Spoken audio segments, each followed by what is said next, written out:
এখন যাচ্ছি হলো মহাস্থানগড়ের জাদুঘর ভ্রমণে ভ্যানে চড়ে। ভ্যানটা খুব কাঁপাইতেছে আমাদেরকে, একদম ঝাঁকা ঝাঁকা যাচ্ছি। বন্ধুরা, আমরা এখন আসছিল গোবিন্দ ভিটা, কিন্তু গোবিন্দ ভিটার ভিতরে ভিডিও করানো নিষেধ, যার কারণে আমরা ভিতরে ভিডিও করতে পারবো না। তো এই হচ্ছিল বাইরের লোক, তো আমরা এমনি ভিতরে ঢুকবো, তো ভিডিও করা যাবে না এই আর কি। তো গোবিন্দ ভিটার ভিতরে ঘুরে আসি। আর গোবিন্দ ভিটার ঠিক অপোজিট সাইডে আছে মহাস্থানগড় জাদুঘর। কিন্তু এখন হচ্ছে হলো মোটামুটি শেষ টাইম তো বিকালের, তো যার কারণে আমরা জাদুঘরের ভিতরে ঢুকতে পারতেছি না।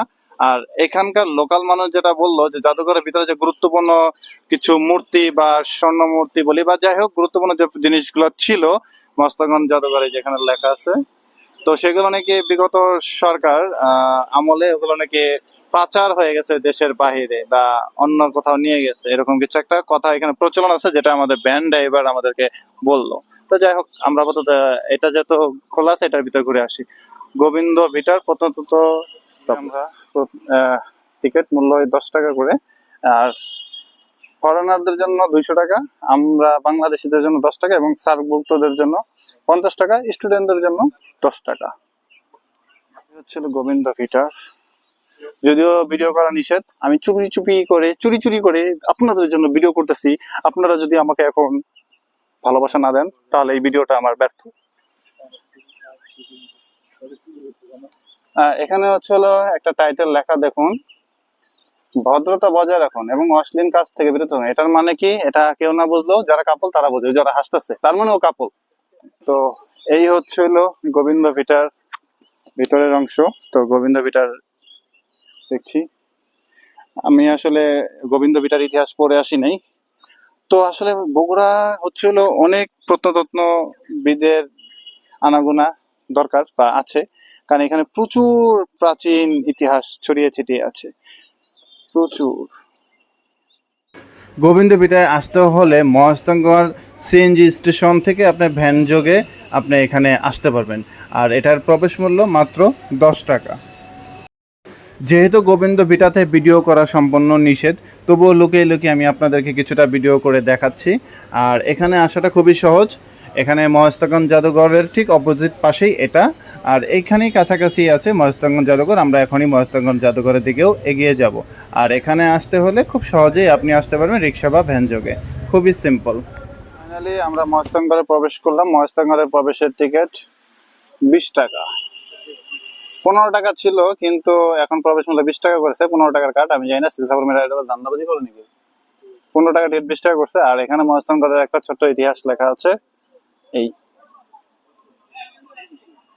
তো আমরা এখন একটু মহাস্থানগড়ের ভিতরে প্রবেশ করতেছি, চলুন যাচ্ছি। মহাস্থানগড় এটা বগুড়ার নাম মুখে নিলে সবার আগে এই মহাস্থানগড় ভ্রমণের কথাই সবাই বলে।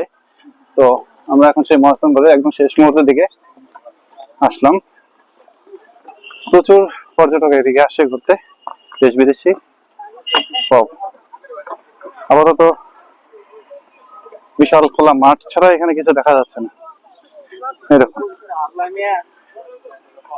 আর এদিক দিয়ে হচ্ছিল মহাস্থানগড়ের বর্ডার, হয়তো বা সিঁড়ি চলে গেছে।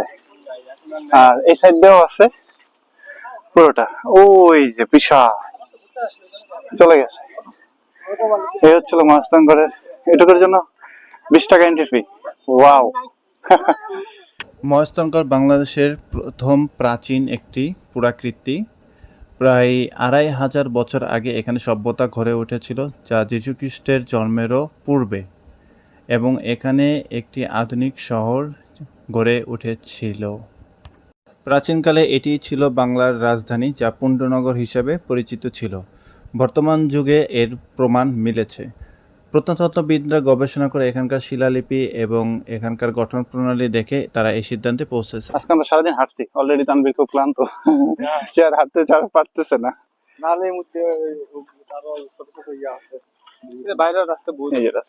তবে একটা বিষয় কি, রংপুরের মানে রংপুর বললে ভুল হবে, বাংলাদেশের প্রতিটা জেলার যে আঞ্চলিক ভাষা সেগুলো কিন্তু সত্যি অসাধারণ, সুইটেবল।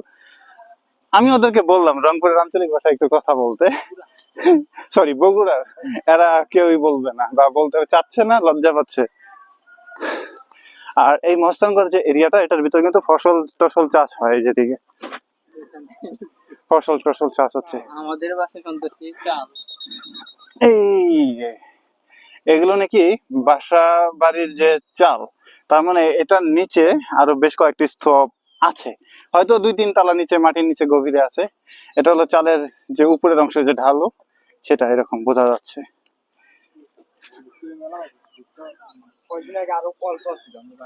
এগুলো নাকি মাটি খোঁড়াখুড়ি করে এখনো বের করার কাজ চলমান। ওই যে দেখা যাচ্ছে মাটি খুঁড়ছে, এই যে এখানটায় দেখছেন, এই যে মাটি কাটা, এগুলো এখনো কাটাকাটি চলতেছে প্রজেক্ট। এই ওই যে কাটছে দেখছেন, এই যে এখানে দেখেন, এই যে মাটি কাটাকাটি চলতেছে এখানে। মহাস্থানগড়ের যে ইতিহাস, মহাস্থানগড়ে আসলাম, আসলে মহাস্থানগড়ের প্রত্যেকটা পাথর গুলা দেখুন কত সুন্দর। আগের আমলের দেওয়াল গুলা পুরুত্ব অনেক বেশি ছিল, এই যে দেখুন কত বিশাল। আর এই যে এগুলো হচ্ছিল নতুন খনন করে যে বের করা হয়েছে, সেটা দেখেই বোঝা যাচ্ছে। এই দেখুন, এগুলো একদম রিসেন্টলি, ওই যে লোকাল যে তানভীর ওরা বলতেছে এগুলো একদম রিসেন্ট। এই যে মাটি খনন করে, আর দেখেই বোঝা যাচ্ছে এগুলো নতুন মাত্রা বেশি। এই যে আলগা মাটি, এই যে, আর এগুলো দেখলেই বোঝা যাচ্ছে এগুলো একদম রিসেন্টলি বার করছে, তাই না? এগুলো মানে নতুন বার করছে, তাই তো?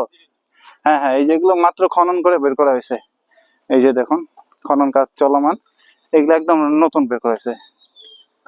ওই যে দেখেন খনন কাজ হচ্ছে, কাটতে কাটতে দেখুন এই যে মাটি কাটার স্টাইল গুলো। আমি কখনো সরাসরি এদের মাটি কাটাটা দেখি নাই, তো আমার বন্ধু আছে প্রত্নতত্ত্ব ডিপার্টমেন্টের, জাহাঙ্গীরনগর বিশ্ববিদ্যালয়ের, তো ওরা এগুলো করে। এই যে দেখুন, এই যে মাটি কাটছে, এখান থেকে বোঝা যাচ্ছে।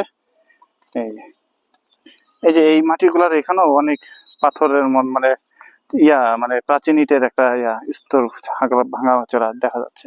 আর দেখুন কতটা উঁচা ছিল, এই উঁচার থেকে কাটতে কাটতে এই পর্যন্ত, এই আর কি। আর এই যে একটা কূপ, আমার মনে হয় এটা কিসের কি ছিল, এই গর্ত দেখে মনে হচ্ছে ওই যে শীতকালে যে ভিতরে আগুন ধরায় যে ধোয়া বের করে না, ইট ইট পাটা কি বলে, ইট ভাটার যে ইয়াগুলো, ওইরকম মনে হচ্ছে। যাই হোক, এই হচ্ছে হলো মাটি কাটার এখনো চলমান। আমার মনে হয় এদিক আরো কাটাকাটি করবে, অনেক কিছু বের হবে, এই অবস্থা। তো ঠিক আছে বন্ধুরা, এখন হচ্ছে হলো চলে যাচ্ছি, যেহেতু সন্ধ্যা হয়ে যাচ্ছে। আর সিকিউরিটি অফিসারও সিগন্যাল দিচ্ছে বারবার চলে যেতে হবে, উনি আমাদেরকে মোটামুটি একটু ভালোই সময় দিল। আর আমরা এখন যেতে হবে অনেক দূরে, এখান থেকে প্রথমে যেতে হবে হচ্ছে হলো এই জায়গাটার নাম কি জানো? না না না, মাটি ঢালি থেকে হচ্ছে হলো সাতমাথা। তো এই আর কি। তো বগুড়া যারা এক্সপ্লোর করতে চান বা চাচ্ছেন, তারা ঢাকার থেকে প্রথমে বগুড়া আসবেন। তো বগুড়া আসলে বিভিন্ন জায়গায় বাস থামায়, অবশ্যই বাসের সাথে কথা বলে নেবেন। তো থামানোর স্থানগুলো হচ্ছে হলো নর্মালি বনানী, সাতমাথা, আর আর কোথায়, হ্যাঁ, ঠনঠনিয়া বাজার, এই 3টা স্পটে মূলত বাস থামায়। তো আপনি যেখানেই থামান না কেন বা যেখানেই নামেন না কেন, আপনাকে অবশ্যই সাতমাথায় আসতে হবে। এখানে পর্যাপ্ত পরিমাণে হোটেল আছে, তো এখানে পছন্দসই আপনি হোটেলে উঠবেন। তারপরে ওখান থেকে আপনি বগুড়া জেলাটাকে কভার করতে পারবেন। তো এই আর কি অবস্থা। তো ঠনঠনিয়া আমি নামছিলাম হচ্ছিল বনানী, ওখান থেকে সাতমাথায় আসলাম, মানে ঠনঠনিয়া আসছি, ওখান থেকে তানভীর রিসিভ করলো, তারপরে তানভীরের মাধ্যমে আসলাম সাতমাথা, ওখানে হোটেল নিলাম। তারপরে ওখান থেকে হচ্ছিল এই যে এক্সপ্লোর করা শুরু হয়েছে। তো ওখান থেকে হচ্ছিল মাটি ঢালি আসবেন, সাতমাথা থেকে রিক্সা যোগে 10 টাকা নিবে। মাটি ঢালি থেকে হচ্ছিল 15 টাকা করে মহাস্থানগড়ে আপনি চলে আসতে পারবেন অনায়াসে। আর মহাস্থানগড় এক্সপ্লোর করতে করতে আপনার দিনটা শেষ হয়ে যাবে, যেটা আমার হয়ে গেছে। তো আপাতত আলবিদা, বাই বাই।